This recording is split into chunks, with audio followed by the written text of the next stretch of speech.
तो डिलीवरी में आपका स्वागत है। आज अपन कर रहे हैं आईपीसी।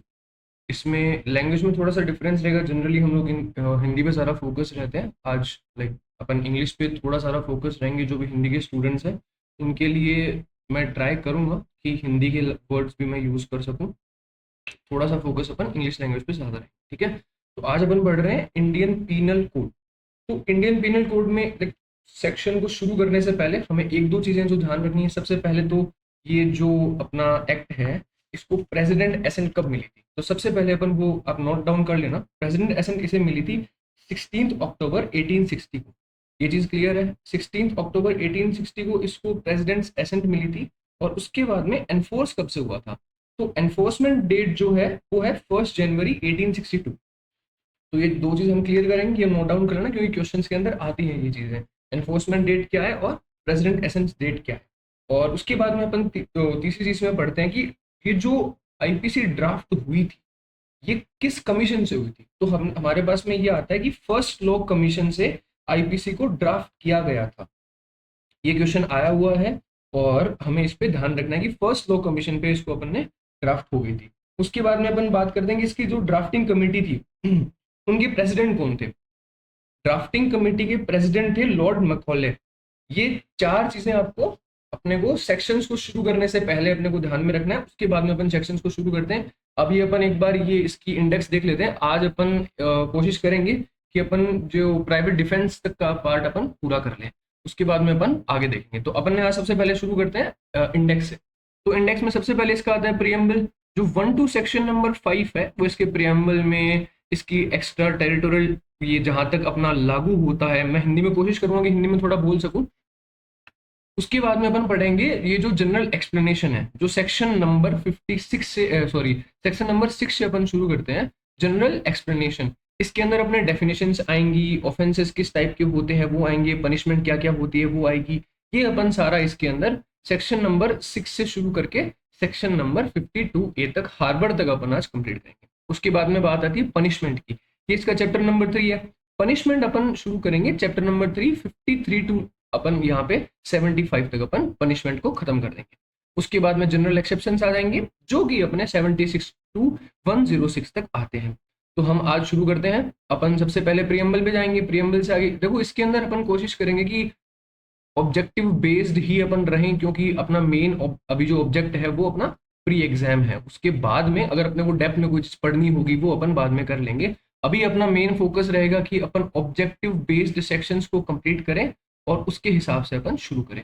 तो अभी अपन शुरू करते हैं, अपना प्रियम्बल से शुरू करते हैं। तो ये सबसे पहले तो हमने देख लिया था डेट, जो एनफोर्समेंट डेट जो इसकी थी वो अपन ने क्लियर कर ली थी कि ये जो डेट है वो अपनी 6 अक्टूबर 1860 है। ये क्या है, ये प्रेसिडेंट एसेंट स्टेट है। प्रेसिडेंट की एसेंट इसको 6 अक्टूबर 1860 को मिली थी। और एनफोर्समेंट कब से हुआ था, 1 जनवरी 1862। ये आप लोग नोट डाउन कर लेना, यहाँ पे अपने मतलब छूटना नहीं चाहिए चीज, ठीक है। तो अपन शुरू करते हैं। तो सेक्शन नंबर जो 1 है ये इसका title extend operation of the code बात करता है। ये हमें सबको पता है, इसको इंडियन पीनल कोड बोलते हैं। ये जो except the state of Jammu and Kashmir है ये अपन से हट चुका है, तो इसका अपन ध्यान रखेंगे। उसके बाद में अपन शुरू करते हैं पनिशमेंट। तो सेकंड जो सेक्शन है वो बात करता है punishment of offences committed with in India. ये एक जनरल बात बोलता है कि इस आईपीसी के अंदर जहां भी किसी भी चीज को ऑफेंस बताया गया है और which is prohibited by law, तो उसका पनिशमेंट आपको इस आईपीसी के थ्रू मिल जाएगा। ये सेक्शन नंबर 2, ये वैसे कॉमन चीज है, अपने को सबको पता होती है। सेक्शन नंबर 3, सेक्शन नंबर 4 ये एक क्वेश्चन बनाता है, हमें इस पे थोड़ा सा फोकस करना है। अपन सेक्शन नंबर 3 को पढ़ेंगे, punishment of offences committed beyond but which by law may be tried with in India.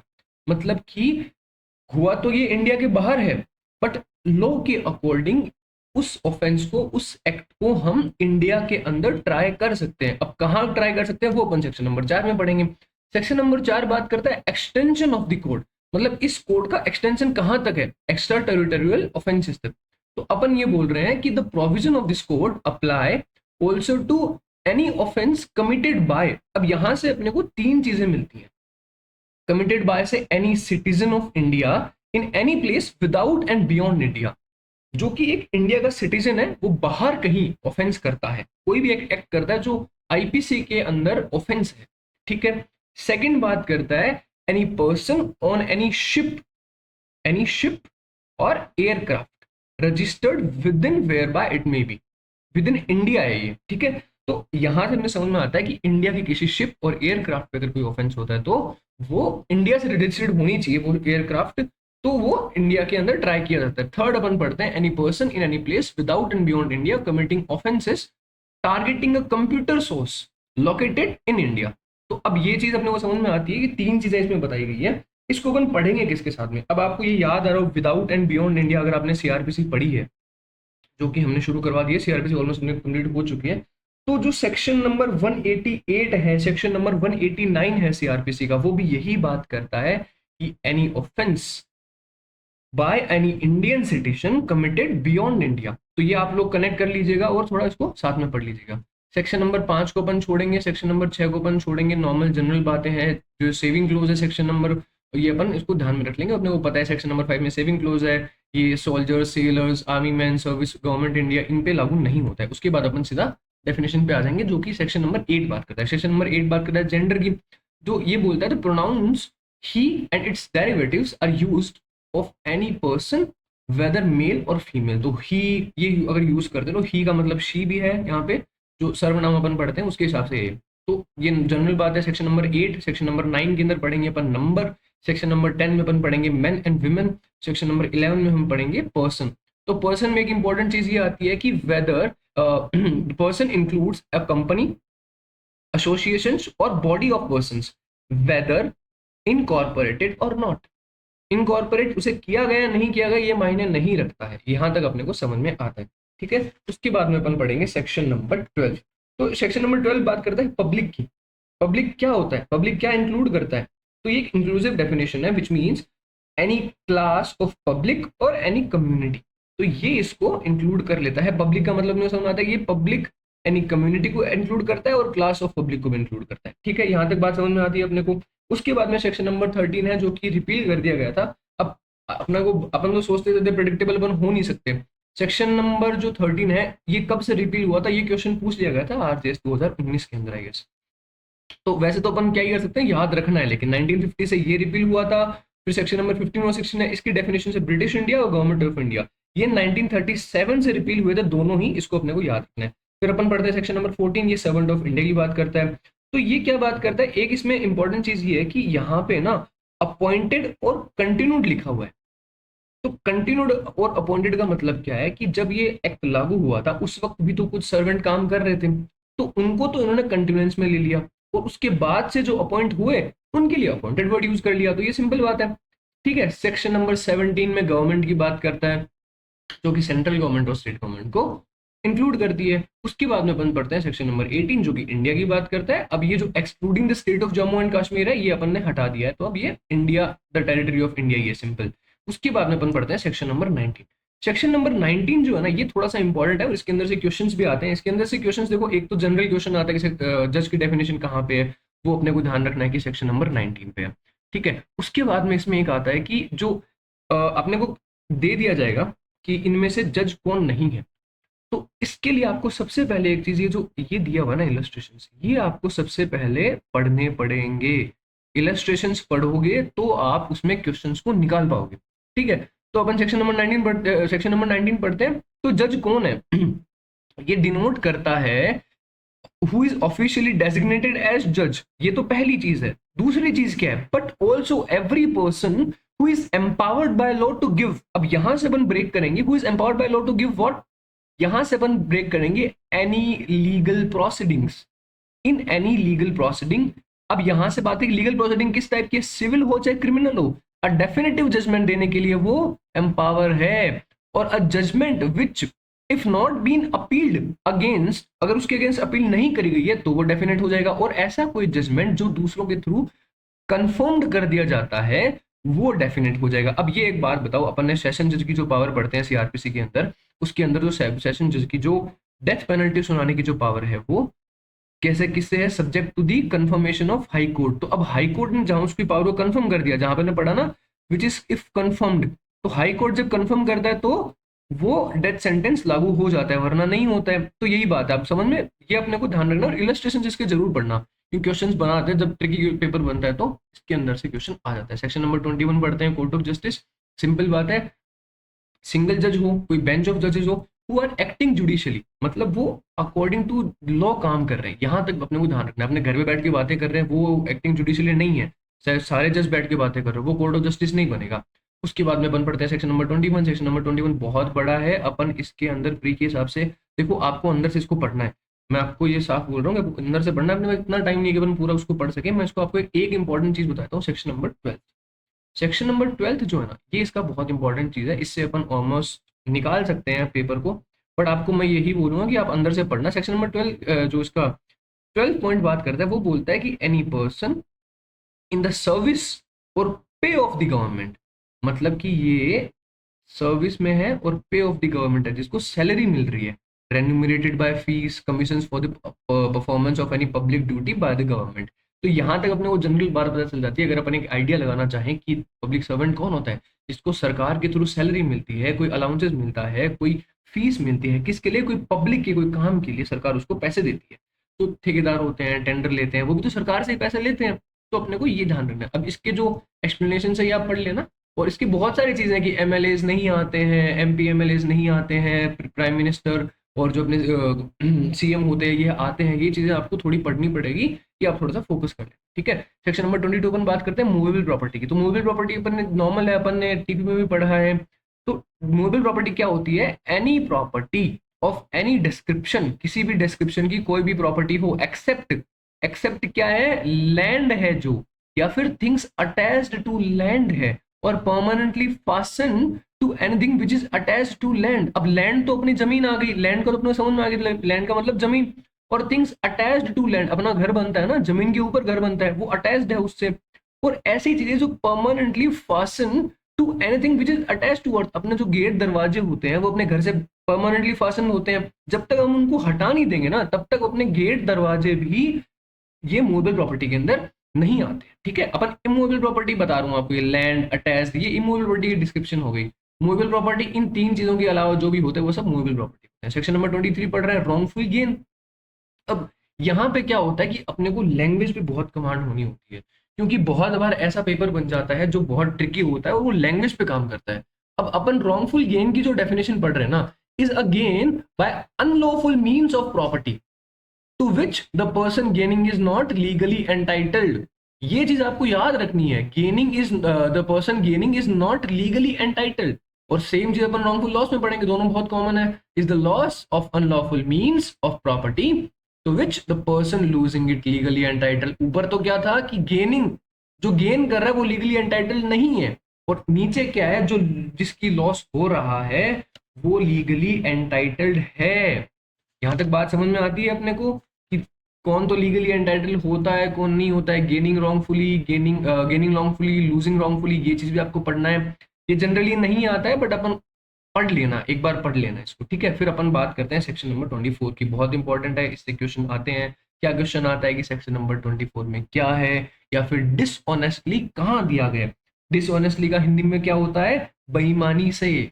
मतलब अपने को साफ पता चलता है कि किसी का इंटेंशन क्या है, बेईमानी का इंटेंशन है, यहाँ पे कोई काम करता है। हूएवर डज एनीथिंग, कुछ भी करता हो, with the intention of causing wrongful gain, जो अपन ने ऊपर पढ़ा, और wrongful gain to one person or wrongful loss to another person is said to do that thing dishonestly। कोई भी ऐसा कार्य है जिससे किसी एक का रॉन्गफुल लॉस हो और किसी एक का रॉन्गफुल गेन हो, वो क्या बोलते हैं उस कार्य को, अपन बोलते हैं डिसऑनेस्टली। फिर अपन सेक्शन नंबर 25, ये भी बहुत इंपॉर्टेंट सेक्शन है। सेक्शन नंबर 25 से पूछा जाता है, सेम चीज पूछी जाएगी कि फ्रॉडुलेंटली की डेफिनेशन कहाँ है। फ्रॉडुलेंटली की डेफिनेशन सेक्शन नंबर 25 में है।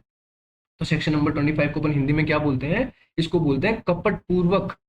कपट पूर्वक का मतलब अपने को साफ हिंदी के वर्ड से और इंग्लिश से वर्ड से अपने को समझ में आ जाता है, that a person is said to do a thing fraudulently. Fraudulently कब बोला जाएगा, if he does that thing with intent. Intent होना बहुत इंपॉर्टेंट है। To defraud but not otherwise, इसके अलावा कुछ नहीं। डीफ्रॉड का इंटेंशन है तभी, उसके अलावा कुछ नहीं। नॉट अदरवाइज बहुत इंपॉर्टेंट है, ठीक है। अपने बार कई बार होता है कि फ्रॉडुलेंटली की डेफिनेशन अपने को 4 ऑप्शंस में दी जाती है। अपन बहुत जल्दी जल्दी देख लेते हैं कि a person is said to do a thing fraudulently if he does that thing with intent to defraud, यहाँ तक छोड़ देता है वो। और नीचे वाला ऑप्शन होता है, नीचे लिखा होता है नॉट अदरवाइज भी। अपन पढ़ते ही नहीं है, अपन ऊपर वाला देख के जल्दी जल्दी टिक करके चल जाते हैं। तो साफ बात है अपने को धीरे धीरे ध्यान से पढ़ना है और एक एक लैंग्वेज पे कमांड होनी अपनी बहुत जरूरी है। सेक्शन नंबर 26 को अपन जनरल हेडिंग से याद रखेंगे। रीजन टू बिलीव क्या है? Reason to believe if he has sufficient cause to believe that thing but not otherwise. Same बात उसमें है, नॉट अदरवाइज को अपने को ध्यान रखना है, क्योंकि अपने को कई बार फंसा सकता है। ये पता है कि लोग छोड़ दें जल्दी जल्दी में तो पेपर फंसा सकता है ऐसे। Section number 27 property in possession of wife and colour और सर्वेंट। ये नॉर्मल चीज है, वैसे अपने को ध्यान नहीं रखना है, बस याद कर लेना कि सेक्शन नंबर 27 में क्या है। सेक्शन नंबर 28, सेक्शन नंबर 28 बहुत इंपॉर्टेंट है, इसके क्वेश्चंस बनते हैं। ये है काउंटरफिट। काउंटरफिट को अपन हिंदी में क्या बोलते हैं? कूटकरण। मतलब किसी चीज को दूसरे के सदृश बनाना, बट वो रियल नहीं है। अपन ने देखते हैं ना आजकल शूज आते हैं, एडिडास की जगह एबीबास के शूज आते हैं, तो वही चीज है कपट पूर्वक। अब इसका मैं आपको एसेंशियल चीज बता देता हूँ, लैंग्वेज में अपन अभी नहीं जा पाएंगे। तो कोई एक चीज को किसी दूसरी चीज के सदृश बनाना, टू रिजेंबल अनदर थिंग। अब इसमें इंटेंशन जो है ना वो बहुत इंपॉर्टेंट है। Intending by means of that resemblance, उस रिजेंबलेंस से उसका इंटेंशन क्या है? Practice deception. डिसेप्शन को प्रैक्टिस करना, डिसेप्शन को प्रैक्टिस करना उसका मेन वो है कि इंटेंशन है उस रिजेंबलेंस से, तो वो कपट पूर्वक सॉरी कपट कूटकरण माना जाएगा। सॉरी मेरा हिंदी में थोड़ा सा वीक है, तो मैं कोशिश कर रहा हूँ आपको समझ में आ जाए, तो कूटकरण माना जाएगा। ठीक है, अब इसकी जो एक्सप्लेनेशन है उसकी पहली चीज तो ये है कि जरूरी नहीं है कि वो चीज एकदम सेम हो। एकदम सेम होना जरूरी नहीं है। उन्होंने एडिडास की जगह एबीबास लिख दिया तो इसका मतलब ये नहीं है कि उन्होंने काउंटरफिट नहीं किया है। उन्होंने सेम चीज, एकदम सेम तो नहीं है, बट जनरल को इंसान देखता है उसे लगता है कि हाँ ये सेम है। ठीक है, उसके बाद में अपन नीचे पढ़ेंगे। अब इसमें प्रिजम्पशन की भी बात है कि प्रिज्यूम क्या क्या किया जाएगा। इट शैल बी प्रिज्यूम्ड, जो सेक्शन एक्सटेंशन 2 पढ़ रहे हैं, it shall be presumed until the contrary is proved that the person so causing the one thing to resemble the another intended by means of that resemblance to practice deception। कि उसको presume ये किया जाएगा, आप prove करो कि नहीं मेरा इंटेंशन डिसेप्शन प्रैक्टिस करने का नहीं था। सेक्शन नंबर 29 बहुत इंपॉर्टेंट है, सिर्फ हेडिंग के बेस पे। लेकिन अपने को पता है डॉक्यूमेंट क्या होता है, बस इसके ये जो इलस्ट्रेशन है वो पढ़ लेना। उसके बाद में अपन पढ़ते हैं इलेक्ट्रॉनिक रिकॉर्ड। इलेक्ट्रॉनिक रिकॉर्ड को अपन ने पढ़ लिया सेक्शन नंबर 29A के अंदर।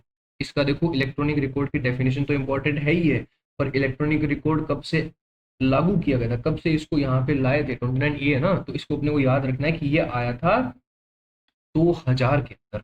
एक्ट नंबर 21, एक्ट नंबर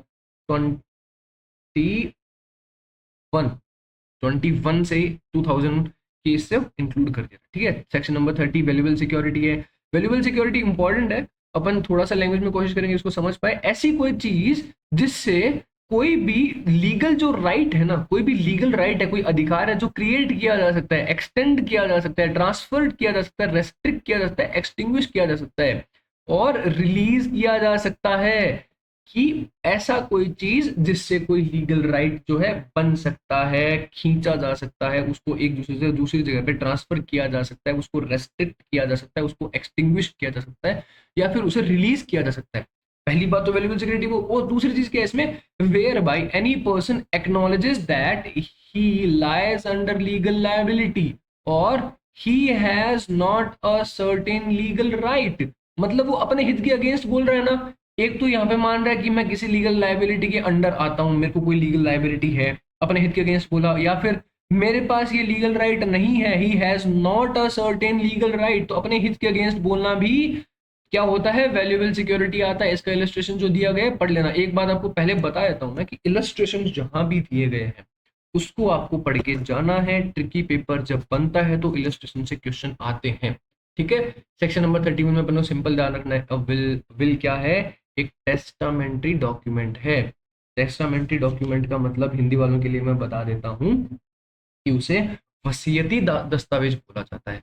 ठीक है, अपने को समझ में आता है, नॉर्मल चीज है। अपन 32 में पढ़ते हैं words referring to acts include illegal omissions. ये बहुत इंपॉर्टेंट चीज है, अपने को ध्यान रखना है कि जो एक्ट बताया गया है वहां पे इलीगल ओमिशन भी है। अब इलीगल ओमिशन क्या होता है? जनरल ओमिशन नहीं होता है। इलीगल ओमिशन का मतलब होता है कि a person who is bound by law to do a thing and then he is not doing that thing, ये illegal omission है। मेरा कोई जनरल काम जो मेरे को करना था मैंने नहीं किया, वो इलीगल ओमिशन नहीं है। ठीक है। सेक्शन नंबर 33 एक्ट और ओमिशन, तो ये नॉर्मल है कि डिनोट करता है series of acts and denote series of omissions. ठीक है, यहाँ पे सिंपल बात है, कुछ नहीं है। सेक्शन नंबर 34 बहुत इंपॉर्टेंट है। इसको अपन किसके साथ पढ़ेंगे? सेक्शन नंबर 34 को अपन पढ़ेंगे 149 के साथ। ये आप लोग याद रखना, सेक्शन नंबर 34 और अपन 149 को एक साथ पढ़ते हैं। तो सेक्शन नंबर 34 क्या बात करता है? Acts done by several person in furtherance of common intention. तो सेक्शन नंबर 34 और 149 के बीच में एक तो सबसे बड़ा डिफरेंस है कॉमन इंटेंशन का। पहली चीज, 49 बात करता है कॉमन ऑब्जेक्ट की, कॉमन ऑब्जेक्ट की। तो अपन 49 में क्या पढ़ रहे हैं? ऑब्जेक्ट को पढ़ रहे हैं। यहाँ पे मैं आपको लिख देता हूं ऑब्जेक्ट, ठीक है। ये अपन ने पढ़ लिया कॉमन ऑब्जेक्ट, ये है 149। अब एक क्या है, यहाँ पे अपन पढ़ रहे हैं a criminal act done by several person in furtherance of the common intention of all. यहाँ पे सबका सेम इंटेंशन है, वहां पे सबका सेम ऑब्जेक्ट होता है। Each of the person is liable for that act in the same manner as if it were done by him alone. चार लोगों ने मिलके कोई एक सेम इंटेंशन में काम किया, चार लोगों ने मिलके सेम इंटेंशन में कोई काम किया, तो चारों को, चाहे किसी ने कुछ किया हो, किसी ने कुछ किया हो, किसी ने कुछ किया हो, किसी ने कुछ किया हो, चारों को एक ही सजा मिलेगी। चाहे मान लो कि एक आदमी ने वो काम किया हो, एक चार लोगों ने मिलके एक तिजोरी का ताला तोड़ा, एक गेट के बाहर खड़ा था, एक लाइट दिखा रहा था, एक बाइक लेके बाहर खड़ा था और एक ताला तोड़ रहा था, तो चारों को, जो बाइक पे बाहर बैठा था ना उसको भी मिलेगा सेम, जो अंदर जो ताला तोड़ रहा था उसको भी सेम मिलेगा। ये बात अपने को समझ में आ गई। अब यहाँ पे डिफरेंस क्या है? तो 149 और 34 के अंदर डिफरेंस है। देखो 34 में जनरल डिफरेंस तो क्या है कि यहाँ पे सेवरल पर्सन लिखा है, तो मतलब एक से ज्यादा होते ही 34 अट्रैक्ट हो जाएगा। पर 149 में क्या? अनलॉफुल असेंबली है, अनलॉफुल असेंबली का विधि विरुद्ध जमाव। तो इसमें क्या, 5 जनों की बात करता है, ये मिनिमम 5 होना सबसे इंपॉर्टेंट है। अब दो चीज हमने यहाँ पे तो इंटेंशन और एक से ज्यादा लोग, यहाँ पे 149 में क्या है? 5 जने और ऑब्जेक्ट, कॉमन ऑब्जेक्ट। तो कई बार ये क्वेश्चन पूछता है, अपन क्या 5 और 2 के डिफरेंस में इतना फंस जाते हैं कि अपने को दिखता नहीं कि क्या पूछ रहा है अपने से। क्वेश्चन पूछता है कि 5 से ज्यादा लोग, सॉरी 5 से ज्यादा लोग किसी कॉमन इंटेंशन के थ्रू कोई काम करते हैं, तो 5 से ज्यादा दिखते हैं, अपन जल्दी से टिक करते हैं 149 है ये तो। अरे 5 से ज्यादा तो है पर उनका कॉमन ऑब्जेक्ट नहीं है, उनका कॉमन इंटेंशन है। ये चीज आपको ध्यान रखनी है। इसके अंदर बहुत सारे केसेस भी है जो आपको याद रखने हैं, जो पढ़ने हैं आपको, अपन यहाँ पे बात नहीं कर पाएंगे। जिसमें पहला केस आता है Barinder Kumar Ghosh versus king of emperor. उसके बाद में आता है अपना बहुत इंपॉर्टेंट है महबूब शाह वर्सेस एम्परर। ये बहुत इंपॉर्टेंट केस है, आप लोग इनको वीडियो पॉज करके लिख लेना और उसके बारे में पढ़ना, ठीक है। सेक्शन नंबर 35 को अपन छोड़ सकते हैं, सेक्शन नंबर 36 को अपन छोड़ सकते हैं, सेक्शन नंबर 37 को अपन छोड़ सकते हैं। ये जनरल चीजें हैं, ये आपको समझ में आ जाएगी। नॉर्मल बात है कि कोई एक काम, कोई पार्टली कोई ऑफेंस करता है, पार्टली एक्ट है, पार्टली ओमिशन है, या फिर एक जने ने कुछ किया, एक दूसरे जने ने कुछ किया, दोनों सेम इंटेंशन है, तो वो इंक्लूड हो जाएगा। ये आप पढ़ लेना, वैसे इंपॉर्टेंट नहीं है, अपन इसको छोड़ सकते हैं। 36 को थोड़ा सा देख लेना, आप आराम से खुद से कर सकते हो। उसके बाद में अपन आते हैं सेक्शन नंबर 39 पे। ये डिफरेंट, ये है डेफिनेशन वॉलंटरीली की। किसी काम को स्वेच्छा से करना कब कहा जाता है? अपन इसमें ज्यादा डेप्थ में नहीं जाएंगे, अपने को इतना पता है कि कोई भी एक काम, जैसे अपन बोलते हैं ना कि मैंने ये चीज वॉलंटरीली की है, मैंने अपने स्वेच्छा से की है, तो मेरे को पता है कि मैं जो कर रहा हूँ ना उसका इफेक्ट क्या होगा, मैं किस मीन से कर रहा हूँ उसका क्या इफेक्ट होगा। तो ये चीज अपने को ध्यान रखना है। Voluntarily when he causes it by means, ऐसे मीन से वो काम कर रहा है वेयर बाय, उससे उस मीन से उसका इंटेंशन क्या है? Intended to causes. उस मीन से उसको पता है कि इंटेंशन है कि मेरा उस, वो कॉज जो है ना वो उस मीन से ही होगा। मेरे को मेरे घर जाना है, मैं बाइक से बैठ के जाऊंगा, मेरे को पता है कि मेरा बाइक से जाने का मीन्स है और मेरे को घर पहुंचा देगी मेरी बाइक, ये मैं वॉलंटरीली बैठा, ठीक है। अब इसमें दूसरी बात क्या है? और बाय मीन्स, और by means which at the time of employing that those means, करते वक्त, उन मीन्स को करते वक्त ही न्यू और had reason to believe to be likely to cause it. उसे पता था कि उस इंटेंट, जो काम मैं जिस मीन से कर रहा हूं ना उससे शायद ये काम हो जाएगा, मेरे को पता था, मेरे को नॉलेज थी, मेरे को रीजन टू बिलीव था कि हो जाएगा। भीड़ बैठी है, मैंने एक गोली चला दी, अब मेरे को ये पता है कि किसी ना किसी को तो पक्का लगेगी ही, किसी ना किसी को तो लगेगी ही। अब मेरे को ये पता है कि मैंने गोली चलाई है ना तो वो लगनी पक्का है, किसी ना किसी को तो लगनी ही, मेरे को रीजन टू बिलीव है। अब चाहे वो कॉज हुआ हो नहीं हुआ, मेरा निशाना इतना खराब होगी वो साला किसी को नहीं लगी हो, तो बात अलग है, बाकी वॉलेंटरली मैंने वो एक्ट किया वो तो ये माना जाएगा। उसके बाद में अपन पढ़ते हैं सेक्शन नंबर 40 को, ये ऑफेंस की बात करता है। तो ये नॉर्मल चीज अपने को ध्यान रखना है कि denotes a thing made punishable by this code. बहुत बार क्वेश्चन आता है विच इज इलीगल और विच इज प्रोहिबिटेड, यहाँ पे सिंपल बात करना है which is punishable by this code, ठीक है। Section number 41 special law, section number 42 local law, ये जनरल बातें अपन सेक्शन नंबर 41 से अपन थोड़ा जल्दी पढ़ेंगे। 43 बात करता है legal illegal legally bound to do.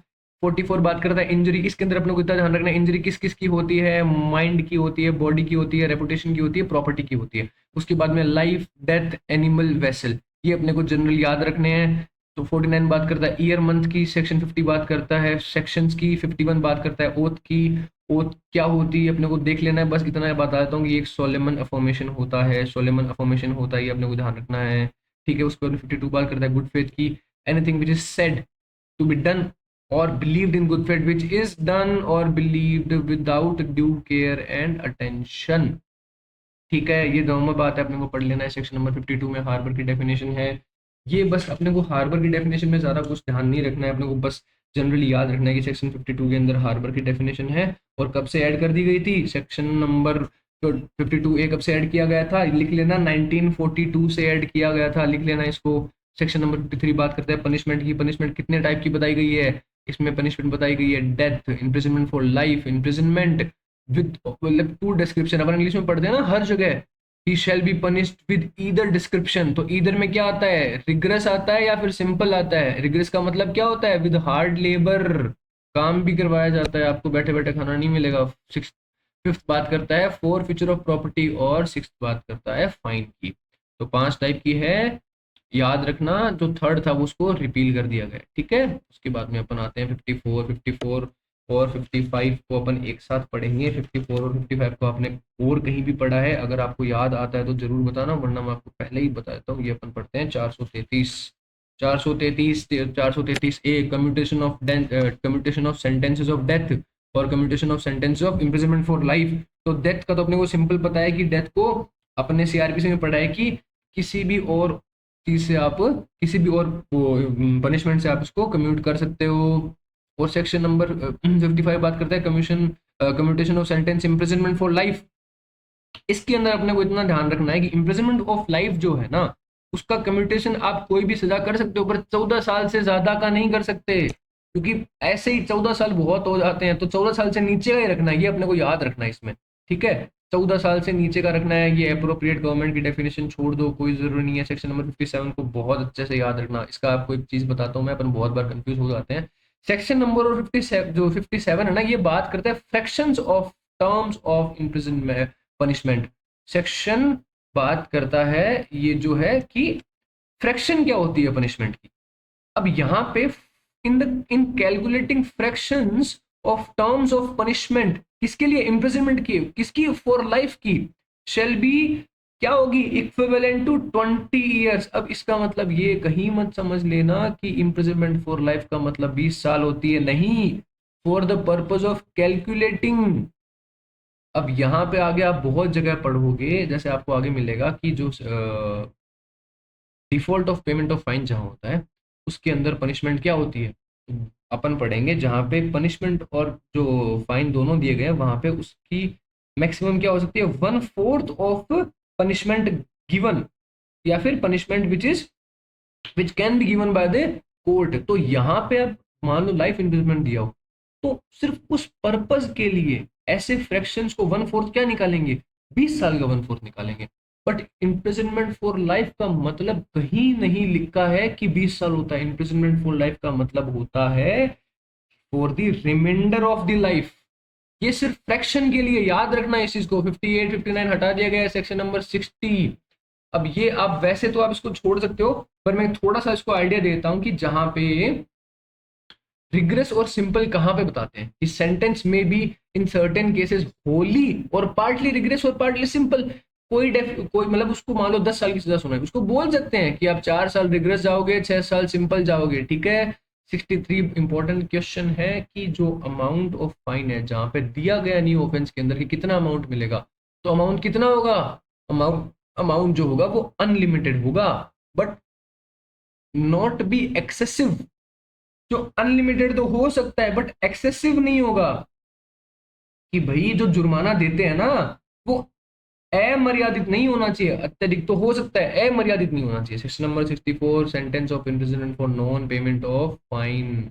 यहाँ पे अपन नॉन पेमेंट ऑफ फाइन की बात करेंगे, कि जहाँ पे पेमेंट के लिए बोला गया था कि फाइन के साथ साथ में पनिशमेंट या फिर सिर्फ पनिशमेंट, और सॉरी सिर्फ फाइन की बात करेंगे तो उसके लिए अपन पढ़ते हैं कि जहाँ पे imprisonment as well as fine दिया है ना, एक तो वो वाली चीज को इंक्लूड करेगा, और दूसरा किसको इंक्लूड करेगा, इन यहाँ पे पनिशमेंट हो इम्प्रिजनमेंट और फाइन, और विद फाइन ओनली।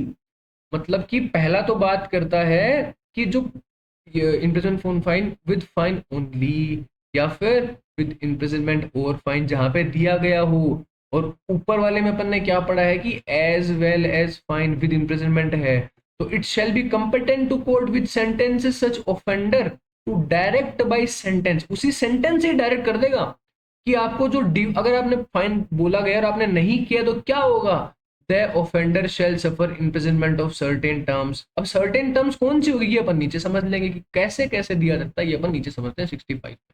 तो 65 में अपन ने क्या पढ़ा, limit to imprisonment for non payment of fine when imprisonment and fine awarded. तो अपन ने ये जो ऊपर पढ़ा था ना जहां पे एज वेल एज फाइन था, इसकी बात करता है सेक्शन नंबर 65, जहां पे इम्प्रिजनमेंट एंड फाइन अवॉर्डेड है, दोनों चीज अवॉर्ड करी गई है।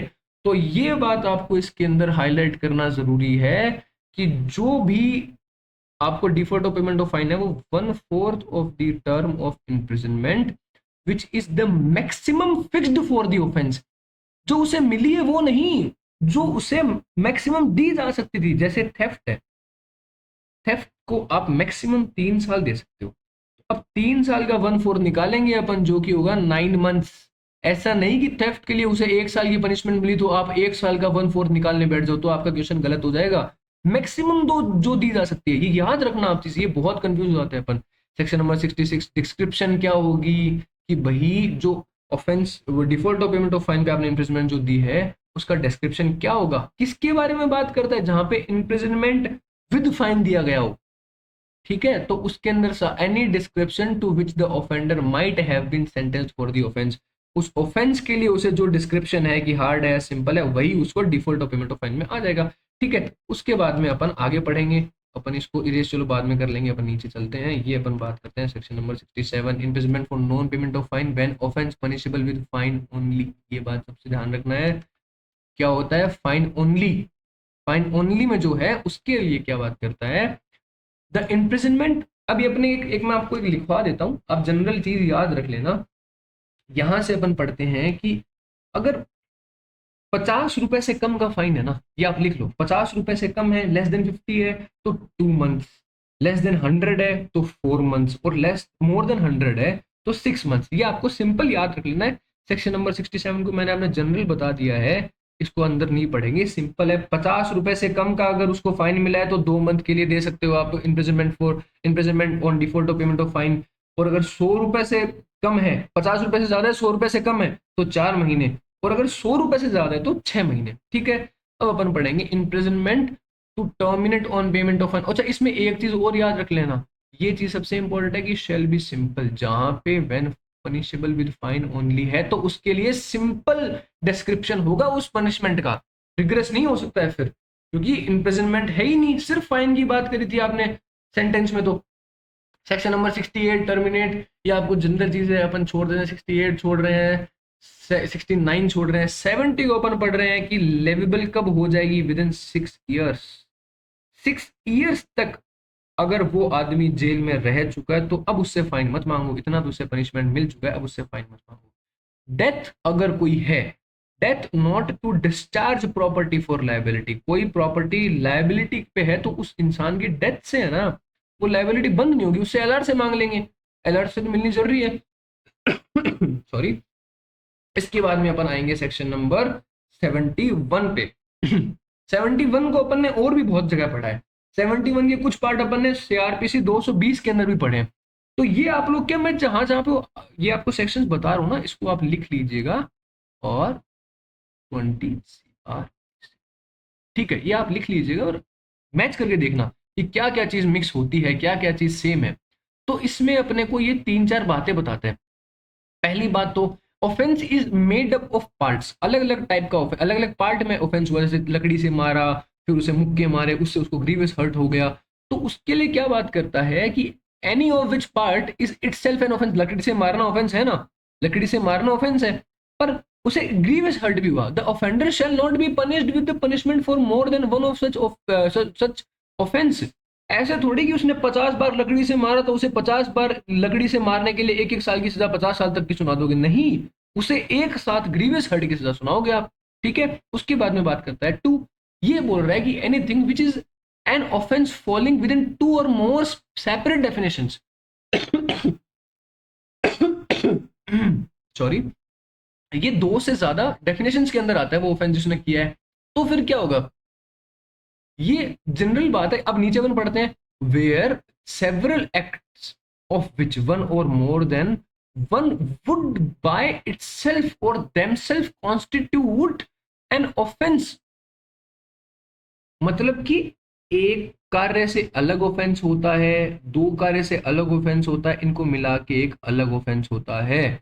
ये भी इसमें एक माना जाएगा, उधर भी एक माना जाएगा, इधर तीसरा क्या है, the offender shall not be, अब ये बात क्या करता है, the offender shall not be more shall not be punished with a more severe punishment than the court which tries him would award by any of such offence. अब ये और ये सिंपल बात समझो, मान लो इस ऑफेंस के लिए उसको 4 साल की सजा दी जा सकती है, इस ऑफेंस के लिए उसको 7 साल की सजा दी जा सकती है, तो ऐसे नहीं है कि आप 7 4 11 कर दो, 7 ही दे सकते हो मैक्सिमम, उससे ज्यादा नहीं दे सकते हो। ठीक है, अपन नीचे चलते हैं, इसके इलस्ट्रेशन प्लीज पढ़ लेना, बहुत इंपॉर्टेंट है, सेक्शन नंबर 72 है, जो अपन एक बार इसको छोड़ रहे हैं। इतना याद रखना है कि जब डाउटफुल हो कि कौन से ऑफेंस के लिए उसे, अपन समझ नहीं पा रहे कि किस ऑफेंस के लिए ये गिल्टी है, तो अपने को इतना ध्यान रखना है कि उसके लिए मान लो जिसमें वो लोवेस्ट पनिशमेंट उसको प्रोवाइड की जा सकती है। ठीक है, सेक्शन नंबर 73 बहुत इंपॉर्टेंट है। सेक्शन नंबर 73 में अपन पढ़ते हैं सॉलिटरी कन्फाइनमेंट। सॉलिटरी कन्फाइनमेंट को मैं डिफाइन अभी कर सकता हूँ, छोटे से वर्डों में डिफाइन करता हूँ कि ऐसा कन्फाइनमेंट जो आइसोलेशन में रख दिया जाता है, उसे एक सेल के अंदर छोड़ दिया जाता है, जिसमें ना लाइट है ना कुछ और है, खाना पानी उसका वहीं पे उसको सब कुछ है, ना उससे किसी से बाहर से कांटेक्ट होता है, उसे सॉलिटरी कन्फाइनमेंट बोलते हैं। तो सबसे पहले अपन को क्या पढ़ना है, सॉलिटरी कन्फाइनमेंट कब दी जा सकती है, उसी में दी जा सकती है जब उस इंसान को रिग्रेस इम्प्रिजनमेंट दी गई हो। पहली चीज तो रिग्रेस इम्प्रिजनमेंट दी गई हो, और दूसरी चीज कि जो कोर्ट दे रहा है वो अपने उस सेंटेंस में ही उसे रिग्रेस इम्प्रिजनमेंट डिसाइड कर देगा कि इसे 3 महीने की रिग्रेस इम्प्रिजनमेंट, 2 महीने की, 10 दिन की, 12 दिन की, सब कुछ वो कोर्ट उसी उसी सेंटेंस में बता देगा। अब इसके लिमिटेशन अपन पढ़ लेते हैं कि कैसे कैसे होगा। इसमें देखो यही चीज है, या तो रिग्रेस इम्प्रिजनमेंट, सिंपल इम्प्रिजनमेंट पूछ के आपको कंफ्यूज कर देगा, आपको याद रखना है रिग्रेस इम्प्रिजनमेंट, फिर बोलेगा कि कोर्ट जो है वो कब अनाउंस करेगा, उसकी सेंटेंस के बाद में करेगा, उससे सेंटेंस से पहले करेगा, उसकी सेंटेंस के साथ में ही अनाउंस करेगा। ठीक है, अब उसके बाद में ये बात बोलता है एक साथ भी कितना दे सकते हैं मैक्सिमम, तो इसमें बोलता है कि solitary confinement shall not exceed 3 months in the whole, एक साथ 3 महीने से ज्यादा नहीं हो सकता। 3 महीने तो जनरल बात बता रही। अब इसमें बात करता है कि क्या क्या लिमिट होगी, यहां से अपन पढ़ेंगे a time not exceeding 1 month, 1 month से ज्यादा नहीं होगा। कब नहीं होगा 1 मंथ से ज्यादा, ये अपने को ध्यान रखना, 1 मंथ से ज्यादा कब नहीं होगा, जबकि जो इम्प्रिजनमेंट की सेंटेंस उसके मिली है ना वो शेल नॉट एक्सीड 6 मंथ्स है। ठीक है, तो 1 मंथ आ गया, अगर वो 6 मंथ से एक्सीड करती है, 1 साल से कम है, तो क्या आएगा, 2 मंथ आ जाएगा, और 1 साल से ज्यादा है तो 3 मंथ आ जाएगा। यही चीज अपने को याद रखनी है। 74 जो है ना, वो एक बात बोलता है कि जो ये एक साथ कितनी दे सकते हो, एक साथ एक आदमी को 14 दिन से ज्यादा नहीं रखेंगे। 14 दिन रख लो, फिर उसे बाहर ले आओ, अब बाहर लाने का इंटरवल भी कितना होगा, उतना ही होगा, not less duration than such period, ये 14 दिन से कम नहीं हो सकता। 14 दिन के लिए अगर आपने उसको सोलिटरी कन्फाइनमेंट रख लिया तो उसके बाद में उसे 14 दिन का गैप देना पड़ेगा, उसके बाद आप भेजोगे। इसके अंदर से एक चीज और अपन को मिलेगी कि जहां पे solitary confinement awarded shall exceed 3 month. ठीक है, अब यहाँ पे एक बात है कि शेल नॉट एक्सीड 7 डेज, कब, इन 1 मंथ, एक मंथ में 7 दिन से ज्यादा नहीं दे सकते हो आप। ठीक है, ये आपको याद रखना है, 1 महीने में उसे 7 दिन का ही सॉलिटरी कन्फाइनमेंट दे सकते हो। तो 14 दिन वाली बात अपने को वैसे फेल हो जाएगी कि 1 महीने में उसे 14 दिन नहीं देना। अगर 1 महीना है तो 7 दिन का दो, फिर आप 7 दिन का गैप दो, फिर 7 दिन दो। ठीक है, ये आपको याद रखना है कि एक साथ अगर 1 महीना है तो 7 दिन, वैसे जनरल 14 दिन।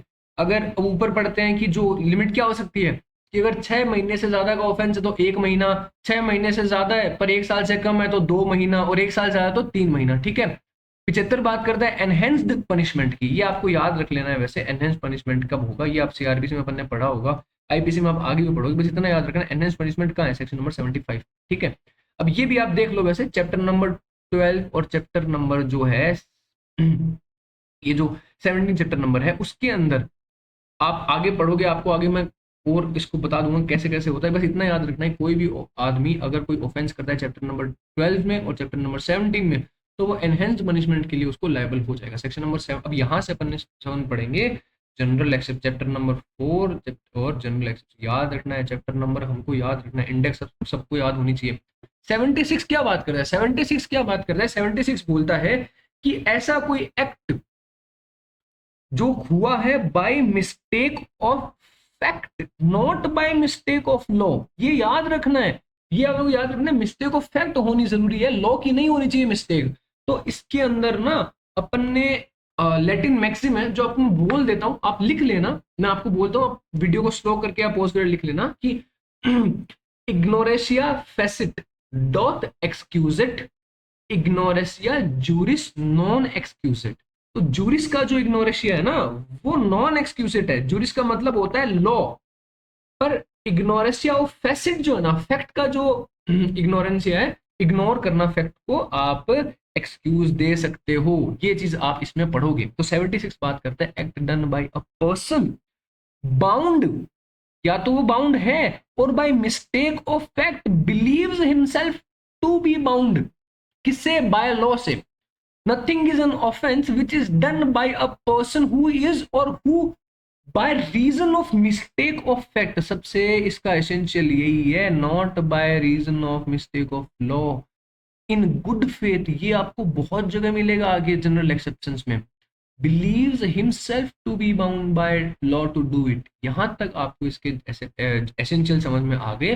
कोई आदमी जो बाउंड बाय लॉ है, या तो उसे लगता है कि वो है या है, वो कोई एक्ट कर देता है, ठीक है, तो वो ऑफेंस नहीं माना जाएगा।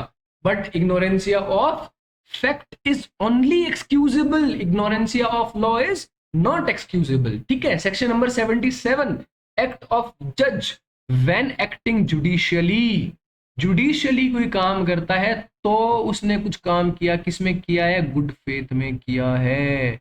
ये आपको सबसे इंपॉर्टेंट चीज है, इसमें बहुत जगह गुड फेथ आएगा, सिर्फ एक जगह ऐसी है जो गुड फेथ नहीं आएगा, वो मैं आपको बता दूंगा।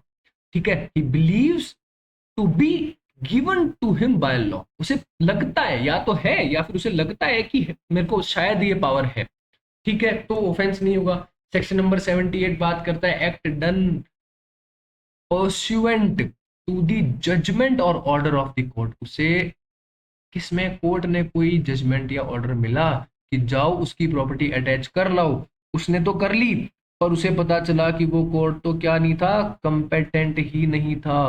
तो इसका मतलब ये नहीं कि जिसने वो अटैचमेंट किया वो लायबल हो गया, उसने तो परस्यूएंट में किया है जज के ऑर्डर से, ऑर्डर पे जो जो बात बोली गई उसने वह काम किया। ठीक है, फिर अपन नीचे चलते हैं 79 में, act done by a person justified. Justified का मतलब क्या होता है, अब यहाँ पे अपन पढ़ेंगे। जस्टिफाइड का मतलब समझाता हूँ आपको, act done by a person justified or by mistake of fact believing himself to be justified by law. अपन ने, आपको याद हो अगर सीआरपीसी पढ़ी है तो सीआरपीसी में जो प्राइवेट पर्सन है ना, प्राइवेट पर्सन है, प्राइवेट पर्सन को भी अरेस्ट करने का राइट है। कब, अगर कोई इंसान कॉग्निजेबल और नॉन बेलेबल ऑफेंस उसके सामने करता है या फिर वो प्रोक्लेम्ड ऑफेंडर है तो उसे अरेस्ट करने का अधिकार है। अब मान लो एक आदमी ने दूसरे आदमी को अरेस्ट कर लिया, उससे लगा कि ये जो काम कर रहा है ना ये कॉग्निजेबल है और नॉन बेलेबल है, पर उसे पता चला यार ये तो बेलेबल था, इसका मतलब उस वो जस्टिफाइड बाय लॉ है, ये जस्टिफाइड है कि भाई मैंने तो ये सोच के कि उसको अरेस्ट किया, उसको पकड़ा कि ये कॉग्निजेबल ऑफेंस कर रहा है और नॉन बेलेबल ऑफेंस कर रहा है, पर ये तो बेलेबल निकला बाद में, तो ये क्या हुआ, मिस्टेक ऑफ फैक्ट हो गया, तब उसने पकड़ लिया। ऐसे नहीं कि उसे पता ही था कि ये तो नॉन कॉग्निजेबल है और बेलेबल है, तो ये मिस्टेक ऑफ लॉ है, तो ये एक्सक्यूज नहीं मानेंगे अपन। तो ये भी अगर कोई काम करता है तो वो ऑफेंस नहीं है। सेक्शन नंबर 80, ये बहुत इंपॉर्टेंट सेक्शन है। सेक्शन नंबर 80 के एसेंशियल्स बहुत जरूरी है, आपको याद होना। अब हम इसको ब्रेक करते हैं, 6 चीजों की बात करता है इसके अंदर। Nothing is an offence which is done bye, पहली चीज तो क्या है, which is done by accident और मिसफॉर्चून। पहली चीज, एक्सीडेंट और मिसफॉर्चून से कोई काम हुआ हो। दूसरी चीज क्या है, विदाउट एनी क्रिमिनल इंटेंशन हो, ठीक है। दूसरी चीज, तीसरी चीज क्या है, उसे कोई नॉलेज भी नहीं हो in the doing of a lawful act. ये चौथी चीज, लॉफुल एक्ट को करते हुए, किससे, लॉफुल मैनर से कर रहा है वो, और by lawful means with proper care and caution. तो अपने को कितनी चीज पड़ी, एक्सीडेंट और मिसफॉर्चून से हुआ हो, क्रिमिनल इंटेंशन नहीं था, नॉलेज नहीं था, लॉफुल एक्ट था, लॉफुल मैनर में किया गया था, लॉफुल मीन्स के थ्रू किया गया था, और प्रॉपर केयर एंड कॉशन से किया गया था। अभी मैं आपको थोड़ा सा इसका समझा देता हूँ कि मान लो एक आदमी लकड़ी काट रहा है, पेड़ को काट रहा है, और नीचे बच्चे खेल रहे हैं। वो लकड़ी काट रहा है, लॉफुल एक्ट है, पेड़ को काटना लॉफुल एक्ट है भाई, जहां तक उसको जस्टिफाइड है कि मेरे को ऑर्डर मिला था करने के लिए। लकड़ी पेड़ काट रहा है अपना घर का, लॉफुल एक्ट है। आरी से काट रहा है, लॉफुल मीन्स है। पर नीचे बच्चे बैठे हैं, तो प्रॉपर केयर एंड कॉशन नहीं हुई ना, तो ये एक्सीडेंट में नहीं आएगा, एक्सीडेंट में नहीं आएगा। उसके बाद में मान लो कि उसने देख लिया कि भाई नीचे बच्चे तो नहीं बैठे हैं, पर वो काट किस रहा है, नीचे बॉम्ब लगा के फोड़ रहा है पेड़ को, तो ये लॉफुल मीन्स नहीं हुआ ना, तो वो भी एक्सीडेंट नहीं हुआ। तो ये चीज आप देख लेना, इलस्ट्रेशन को देख के जाना, कंफ्यूज करता है पेपर। अब अपन पढ़ रहे हैं सेक्शन नंबर 81। सेक्शन नंबर 81 को रूल ऑफ नेसेसिटी भी बोला जाता है। क्या बोला जाता है, सेक्शन नंबर 81 को रूल ऑफ नेसेसिटी। यहां पे अपन एक चीज पढ़ते हैं कि नेसेसिटी नोज नो लॉ। जहां पे जरूरत होती है ना, वहां पे लॉ नहीं लगता है। सॉरी, जहां पे मान लो मैं किसी बस में बैठा हूं, वहां पे बस में आग लग गई, मेरे साइड में एक 10 साल का बच्चा बैठा है, मैंने उस बच्चे को बचाने के लिए उसको सीट से बाहर खिड़की की तरफ उसे गिरा दिया। गिराना तो एक ऑफेंस हो गया, पर मैंने नेसेसिटी में किया ना। उस, मेरे का कोई क्रिमिनल इंटेंट नहीं था, मैंने prevent other harm, to prevent other harm वो काम मैंने किया, तो मेरा वो एक्ट ऑफेंस नहीं होगा, ठीक है। अब ये जो क्वेश्चन ऑफ फैक्ट होगा कि भाई नेसेसिटी थी नहीं थी, सच में आग लगी थी, बस में नहीं लगी थी, ठीक है, ये आपको क्वेश्चन ऑफ फैक्ट आएगा। यहाँ पे पूछ सकते हैं कि क्वेश्चन ऑफ लॉ होता है फिर क्वेश्चन ऑफ फैक्ट होता है, क्वेश्चन ऑफ फैक्ट ही होगा, क्योंकि हर जगह सर्कमस्टेंस अलग अलग होंगे। तो यहाँ पे अपने को सिंपल बात करता है कि nothing is an offence merely by reason of its being done with knowledge, कि पता था कि मैं बच्चे को डालूंगा तो उसके लग तो जाएगी, but if done without any criminal intention, मेरा क्रिमिनल इंटेंशन नहीं था, सिंपल बात है। और मैंने वो काम किसमें किया था, गुड फेथ में। आपको तब से बोल रहा हूँ गुड फेथ पे ध्यान रखो, 76 से 81 तक गुड फेथ पढ़ते आए हैं अपन। 82, act of a child under 7 year of age, कोई भी 7 साल से छोटा बच्चा अगर काम करता है तो वो ऑफेंस नहीं है। इस पे ये इररेब्यूटेबल है, इररेब्यूटेबल है, ये रेब्यूटेबल भी नहीं है। यहाँ पे पूछ सकता है कि 70 नंबर 2, सॉरी सेक्शन नंबर 82 जो है रेब्यूटेबल है, इररेब्यूटेबल है, ये इररेब्यूटेबल है। 7 साल से छोटा बच्चा कोई काम करे वो ऑफेंस नहीं है। पर 83 बात करता है 7 साल से 12 साल का जो बच्चा है ना, वो अगर कोई एक्ट करता है तो ये देखा जाएगा कि उसकी इमेच्योर अंडरस्टैंडिंग है या नहीं है। क्योंकि मान लो एक 8 साल 9 साल का 10 साल का बच्चा किसी आदमी को चाकू मार के आता है और जोर से बोलते हुए आता है कि आज मैंने बदला ले लिया, आज मैंने उसे सबक सिखा दिया, आज मैंने उसका काम तमाम कर दिया। इससे हमें समझ में आता है कि उसकी अंडरस्टैंडिंग है कि उसने क्या काम किया है। पर एक साथ 8 9 साल का बच्चा चाकू मार के और अपनी मम्मी की तरफ भागे कि देखो देखो उन इंसान के अंदर से रेड इंक निकल रही है, तो उसे पता ही नहीं कि उसने क्या किया। ये चीज अपन पढ़ ली 83 में कि अब 82 में अपन एक वर्ड पढ़ते हैं, डॉली इनकैपेक्सी। ये आपको याद रखना है, 82 में डॉली इनकैपेक्सी है, बट 83 में डॉली इनकैपेक्सी लाने के लिए आपको क्या करना पड़ेगा, आपको प्रूव करना पड़ेगा कि उस बच्चे की अंडरस्टैंडिंग नहीं है, कि वो उस एक्ट के नेचर को, उसके कॉन्सिक्वेंस को, उस कंडक्ट को समझ पाए। उसने सफिशिएंट मैच्योरिटी अटेन नहीं करी है, ठीक है। 83 बात करते हैं act of a person of unsound mind. यहां पे 84 और 83 में एक चीज कॉमन है कि जिस इंसान के थ्रू वो काम हो रहा है ना, उसको अंडरस्टैंडिंग नहीं है कि मैंने क्या किया, incapable of knowing the nature of the act or that he is doing what is either wrong or contrary to law, उसे पता ही नहीं है। क्यों नहीं पता है? by the reason of unsoundness of mind he is incapable। ठीक है, 85। अब यहां पे अपन पढ़ते हैं 85 जो है ना, 85 को आप यह समझ के कर लो कि कोई ऐसा act by a person incapable of judgement by reason of intoxication, कोई ने शराब पी रखी है, नशा कर रखा है, उसके अंदर उसने कोई काम किया तो वो ऑफेंस नहीं होगा। ठीक है, पर 86 एक प्रिजम्पशन लेके आता है कि हम यह मानते हैं कि अगर कोई इंसान पी रहा है, मान लो शराब पी रहा है, तो उसे पता है, उसे क्या है, नॉलेज है। ये आपको ध्यान रखना है, नॉलेज और इंटेंट उसको है। हम तो यही मान के चलेंगे। अब आप प्रूफ करो कि जो मैंने पिया ना वो मेरे अगेंस्ट माई विल था, मेरी नॉलेज के अगेंस्ट था, मेरे को पता ही नहीं था कि मेरे को शराब पिलाई जा रही है, मेरी विल के अगेंस्ट शराब पिलाई और फिर मुझसे एक काम करवाया। ठीक है, और ये भी चीज की मान लो एक आदमी बात कर दे कि भाई मैंने तो शराब पी थी और उसके ऑफेंस में काम हो गया। अब हमें पता चले कि यार उसने तो बस एक सिप लिया था, या फिर उसने थोड़ी सी ही शराब पी थी, उससे उसको अंडरस्टैंडिंग थी। तो यहाँ पे 86 क्या बात करते हैं, अपन अपन से पूछ सकता है कि प्रिजम्पशन कहाँ है, क्या प्रिजम्पशन है और कहाँ प्रिजम्पशन है। प्रिजम्पशन 86 के अंदर है। कोर्ट ये प्रिज्यूम करके चलेगा कि जो एक्ट आपने किया है वो आपकी नॉलेज में था और आपकी विल से हुआ था। अब आप प्रूव करो कि भाई मेरी विल के अगेंस्ट था और मैंने नहीं किया। 87 सेक्शन नंबर 87 इंपॉर्टेंट है। सेक्शन नंबर 87 को ना आप एक काम करो, सेक्शन नंबर 87 पे आप ऐसा लिख दो, ये किसके लिए आता है, ये प्लेयर्स के लिए आता है। जनरली बात बताता हूँ आपको, ये प्लेयर्स के लिए आता है। अब मान लो क्रिकेट सब जानते हैं, बॉलर ने एक बॉल फेंकी और वो बैट्समैन के सर पे लगी और उससे उसकी क्या हो गई, डेथ। मान लो डेथ। जनरल बात है कि डेथ भी हो सकती है और ऐसा कोई काम भी हो सकता है जो कि ऑफेंस है। मान लो उसके मुंह पे लग गई, कहीं जगह उसके इंजरी हो गई। तो अब यह चीज बात करता है कि एन एक्ट नॉट इंटेंडेड, उसने तो बॉल डाली थी ना, इंटेंशन थोड़े देगा उसको मार ही देगा। Not known to be likely to cause death or grievous hurt. हाँ, इंजरी हो सकती है वो उसे पता था, बॉल फेंकूंगा, उसने प्ले नहीं किया तो उसके चेस्ट पे लग जाएगी, ग्रीवियस हर्ट होगा या फिर डेथ होगी ये मेरे को नहीं पता था कि डेथ ही हो जाएगी। ऑस्ट्रेलिया के एक बैट्समैन थे जिनको ऐसी ही किसी इंजरी के थ्रू डेथ हो गई थी उनकी।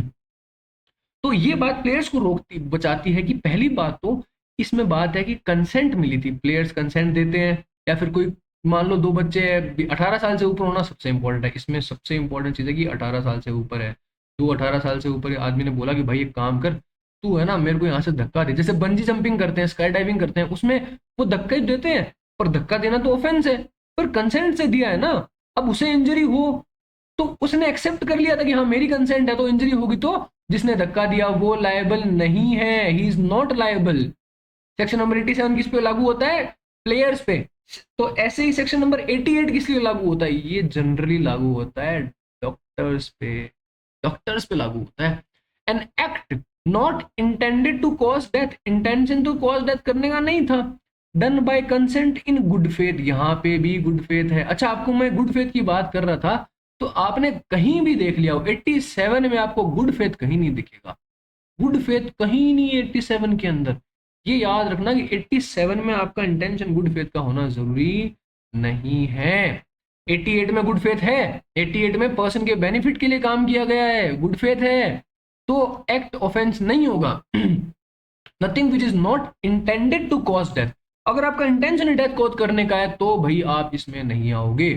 ठीक है, is an offence by reason of any harm which it may cause or be intended by the doer. मान लो किसी की उंगली कट गई तो उसकी उस उंगली को काटना पड़ गया डॉक्टर्स को, तो उंगली काटना तो ऑफेंस है, बट भाई उसने तो उसको प्रिवेंट करने के लिए किया है ना, गुड फेथ में किया है। ये 88 बात करता है। भाई इसका इलस्ट्रेशन पढ़ लेना। 89 89 और जो सेक्शन नंबर 89 है उसको अपन 92 से कंपेयर करेंगे बाद में, पहले 89 पढ़ लेते हैं। 89 की बात करता है कि किसी बच्चे के लिए, चाइल्ड के लिए या फिर इंसेन पर्सन के लिए, बाय और बाय कंसेंट ऑफ गार्जियन। अगर बाय का मतलब क्या है, उसके गार्जियन से ही कोई काम हुआ हो या फिर गार्जियन की कंसेंट से हुआ हो, दो चीज आती है इसमें। अब यहाँ पे क्या है कि गुड फेथ में कोई काम किया गया, ये भी उसमें आता है। गुड फेथ बहुत इंपॉर्टेंट है। कोई भी ऐसा काम जो benefit of a person under 12 year of age, यहाँ पे बच्चे की एज क्या है, 7 साल नहीं है, 12 साल है, और ऑफ अनसाउंड माइंड बाय और बाय कंसेंट, बाय का मतलब उनके थ्रू, और कंसेंट इधर एक्सप्रेस और इम्प्लाइड ऑफ द गार्जियंस, उनके गार्जियन से कंसेंट से, और other person having lawful charge of the person is an offence, sorry is an offence. यहाँ पे ऊपर यहाँ पे आ गया था नथिंग, नथिंग पढ़ लिया था ना, तो यहाँ से nothing is an offence by reason of any harm which it may cause or be intended by the doer to cause or be known by the doer to likely to cause. या तो harm हो गया हो, या intention हो, या फिर पता होगी हो सकता है ऐसा कोई काम। अब यही बात है ना, बच्चे को बचाने के लिए कोई काम करते हैं अपन, है ना, चाइल्ड के बेनिफिट के लिए कोई काम करते हैं, उसकी सर्जरी होती है, वो सब बातें सर्जरी से पहले आपको साइन करवाते हैं ना, वो यही है क्योंकि इंपॉर्टेंट है उसको प्रिवेंट करने के लिए। अब आप ये चीज, आपको जो इसका प्रोविजन है ना, ये आपको पढ़ना है अच्छे से। इसको मैं आपको बताता हूँ कि प्रोविजन क्या है, कि ऐसा कोई हार्म आप कहां तक एक्सटेंड कर सकते हो। That this exception shall not extend, इतना एक्सटेंड नहीं हो सकता कि आप इंटेंशनली डेथ ही कॉज करना चाहते हो और अटेम्प्ट टू कॉज डेथ करना चाहते हो, इतना एक्सटेंड नहीं करोगे आप कि आपका इंटेंशन डेथ करने का हो या अटेम्प्ट टू डेथ हो। सेकंड, कितना एक्सटेंड कर सकते हो, exception shall not extend to the doing of anything which the person doing it knows or likely to cause death, उसे पता है कि या तो डेथ हो जाएगी फॉर एनी पर्पस, यहां तक तो एक आ गया। अब इसका एक्सेप्शन क्या है, other than the preventing of death or grievous hurt और क्योरिंग एनी ग्रीवियस डिजीज और इंफर्मिटी। ये आप याद रख, ग्रीवियस डिजीज और इंफर्मिटी है ना, अगर ऐसा कोई काम है तो आप ट्राई कर सकते हो कि मुझे मालूम है कि अगर मैंने ये काम किया, मान लो कोई ब्रेन ट्यूमर है, तो उसे पता है कि अगर ऑपरेशन फेल होता है या फिर अपन ऑपरेशन नहीं कर पाए तो उसकी डेथ तो हो सकती है, डेथ हो सकती है। पर क्यों कर रहे हो, क्योंकि आप प्रिवेंट करना चाहते हो उसकी डेथ को, ग्रीवियस हर्ट को, या फिर उसका क्योर करना चाहते हो किसी ग्रीवियस डिजीज को और इन्फॉर्मिटी को। ठीक है, उसके बाद में अपन इसका थर्ड पढ़ते हैं। थर्ड में क्या है, that this exception shall not extend to the voluntarily causing grievous hurt, ऊपर तो क्या था, डेथ, यहाँ पे क्या है, grievous hurt, or to the attempting to cause grievous hurt, unless यहां से एक्सेप्शन शुरू हो जाता है for the purpose of preventing death or grievous hurt or the curing of any grievous disease or infirmity. Same चीज, ऊपर death है, यहाँ पे ग्रीवियस हर्ट है। और चौथा बात करता है कि आप ऐसा कोई काम का अबेटमेंट भी नहीं कर सकते जो कि to the committing of which offence it would not extend. ये तीनों चीजें ना, इनका आप अबेट भी नहीं कर सकते कि मैंने तो नहीं किया, मैंने किसी के थ्रू करवाया, तो आप अबेट भी नहीं कर सकते इन चीजों से, तीनों चीजों को। अब साथ ही में अपन एक बार 92 पढ़ लेते हैं, क्योंकि आपको मैं क्लियर कर देता हूँ, अपन डिफरेंस कर पाएंगे 89 और 92 के अंदर, ऊपर पढ़ लेंगे बाद में। 92 क्या बात करता है, एक्ट इन गुड फेथ, पहली चीज for the benefit of a person without consent, तो उधर तो क्या था, चाइल्ड था उधर तो, ठीक है, और अनसाउंड पर्सन था, इनसेन पर्सन था। इधर क्या है, कोई भी एक व्यक्ति है, उधर तो कंसेंट थी गार्जियन की, इधर कंसेंट नहीं है, उधर गार्जियन की कंसेंट थी, इधर कंसेंट नहीं है। Nothing is an offence by reason of any harm which it may cause to a person for whose benefit it is done in good faith. सबसे इंपॉर्टेंट चीज, गुड फेथ होना बहुत जरूरी है, even without that person consent. भाई कोई आदमी मेरे को मरता हुआ दिखा, मैं उसको बचाने के लिए कुछ भी करूं, मैं उसकी गुड फेथ में काम कर रहा हूं ना, ठीक है, कंसेंट मिले नहीं मिले, मेरे को उसको बचाना जरूरी था इसलिए मैंने काम किया। बस सेम चीज अपन यहाँ पे प्रोविजो पढ़ेंगे कि कब नहीं लागू होगा, कौन से एक्सटेंट तक नहीं जा सकता है। 89 से एकदम सिमिलर है, आप पढ़ लेना, बस यहाँ डिफरेंस है। यहाँ पे ना अपन इसमें उधर एक क्योरिंग, क्योरिंग क्या था, ग्रीवियस डिजीज और इन्फर्मिटी, यहां पे भी था उसमें, इसमें नहीं है। लेकिन क्यों, ये बोलता है कि अब बिना कंसेंट के है ना, shall not extend to voluntarily causing hurt or attempting to cause hurt, उधर ग्रीवियस हर्ट था, इधर हर्ट है। ये आपको डिफरेंस याद रखना है बस। अब आप पढ़ लेना 92 89 को। अब मैं आपको 90 और 91 बताता हूँ। Consent known to be given under fear और मिसकंसेप्शन, कंसेंट तो दे दी बट फियर और मिसकंसेप्शन में दी, तो वो कंसेंट कंसेंट नहीं होगी, सिंपल। 91 क्या बात करता है, exclusion of acts which are offence independently. अब चाहे कंसेंट मिली हो नहीं मिली हो, पर वो जो ऑफेंस है ना, वो अपने आप में एक ऑफेंस है, तो यहां पे कंसेंट मैटर नहीं करेगी। किस केसेस में, मिस कैरेज के केसेस में। इलस्ट्रेशन में दिया है कॉजिंग मिसकैरेज, ये अपने आप में ही एक ऑफेंस है, तो इसको करो चाहे नहीं करो, कंसेंट से करो मत करो, ये तो लागू ही नहीं होगा। आपने अगर किया, आप बोल दो कि भाई मैंने तो इसकी माँ के कंसेंट से किया था, तो भाई साहब ये तो आपने ऑफेंस कर दिया। Section number 93, communication made in good faith. Good faith में कोई कम्युनिकेशन किया, डॉक्टर ने जाके बताया कि साहब आपको तो HIV है, ये सुन के उसको सदमा लग गया, वो मर गया, पर डॉक्टर ने गुड फेथ में काम किया था, तो 93 बोलता है कि आप बच जाओगे। 94 क्या बात करता है, act to which a person is compelled by threat, threat से उस आदमी को कंपेल किया गया था। कैसे थ्रेट से? अब ये बात करता है कि आपको एक्सेप्शन क्या है कि आप ये काम नहीं कर सकते अगर आपको थ्रेट से भी कंपेल किया गया। क्या नहीं कर सकते? मर्डर नहीं कर सकते किसी का, या फिर ऐसा कोई ऑफेंस नहीं कर सकते स्टेट के अगेंस्ट जो कि पनिशेबल बाय डेथ है। इन दो एक्ट के अलावा कोई आपने ऐसा काम किया हो जो आप थ्रेट से कंपेल करेंगे, थ्रेट कैसा होना चाहिए, ये आपको ध्यान रखना है। थ्रेट होना चाहिए reasonably cause the apprehension that instant death, instant death ही मिल जाएगी। किसी ने मेरे ऊपर पॉइंट कर दी गन कि चल ये दरवाजा तोड़, ऐसे ही खड़ा है, मेरे को बोला दरवाजा तोड़ वरना तेरे को मारूंगा, तो मैं नहीं कर सकता वो काम। इंस्टेंट डेथ होना सबसे इंपॉर्टेंट है। अब दूसरी चीज क्या है कि भाई साहब आप अपने आप से चला के नहीं गए हो।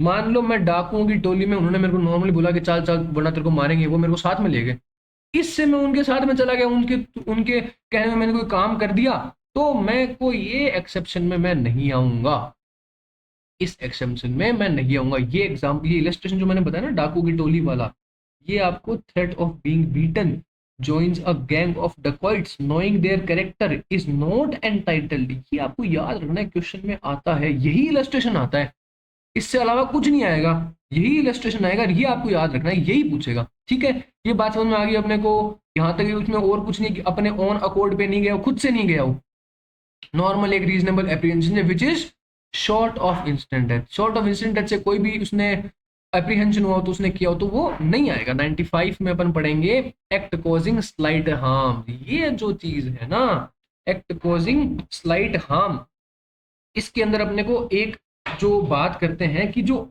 ऐसे एक्ट होते हैं जिससे स्लाइट हार्म होता है, मान लो नॉर्मल थप्पड़ मार दिया हो, तो उसके लिए कोर्ट इतना ध्यान नहीं देगा। इसके लिए एक डॉक्ट्रिन है जो अपने को याद रख लेनी है, मैं आपको बोल देता हूं, आप वीडियो को पॉज करके लिख लेना।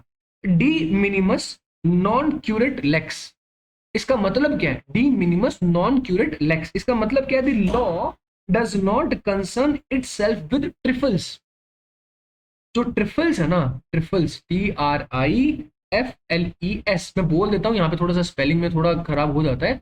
इसका मतलब क्या होता है? ट्रिफल्स का मतलब होता है something which is of a very less value,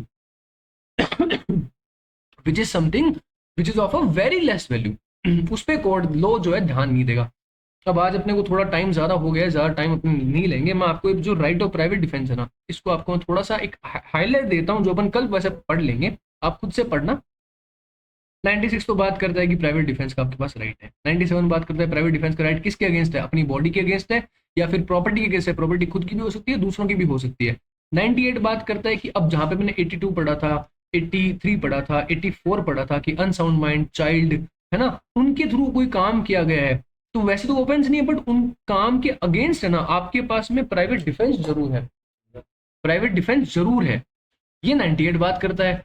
99 क्या बात कर रहा है? 99 बोलता है कि ये 99 के अंदर जो दिया गया ना, इसके सब्जेक्ट टू ही आपको आपका राइट प्राइवेट डिफेंस मिलता है, राइट ऑफ प्राइवेट डिफेंस मिलता है। ये सब्जेक्ट क्या है कि ऐसा कोई एक्ट जो पुलिस के द्वारा या फिर जनरल किसी पब्लिक सर्वेंट के द्वारा किया गया हो, जो आपको reasonable cause the apprehension of death or grievous hurt, इसके अलावा मतलब पुलिस पब्लिक सर्वेंट के थ्रू अगर कोई काम है तो उसके अंदर आपको नहीं मिलेगा प्राइवेट डिफेंस, नहीं मिलेगा, ये आपको ध्यान रखना है। और एक चीज और अपन यहाँ पे पढ़ेंगे कि कब ये सीज हो जाएगा, प्राइवेट डिफेंस कब सीज हो जाएगा?